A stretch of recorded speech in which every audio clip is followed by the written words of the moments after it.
There are two types of, by the way, on the internet kuna two types of people. Kuna msee mwenyewe wewe unaona ana post kama amemake $5 leo, kesho $10, hiyo siku nyingine 15. At the end of the month amemeka $1,000 yake safi. Those are consistent profitable traders. Wale wengi ni wale amepost $2, asema hii tuna flip hii.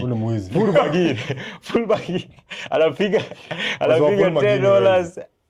As in, ukuna trade hivyo au una risk management, utalose hiyo do at some point. So unapataga leo amemake, kesho amelose hiyo do ingine yote. Unaingiza kichwa yote. As in yake ni cycle. Profit loss. So akifanya PNL anapata nikaa kwa break even ama ako loss. Unajua, acha nikwambie, most scammers in Kenya ni wenye wako na ile wanaweza get $1,000. Most scammers in Kenya.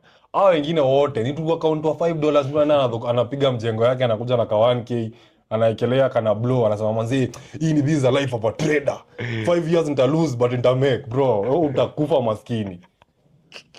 Like bro, wase wengi wana access do mingi, si ni wase less sana in Kenya.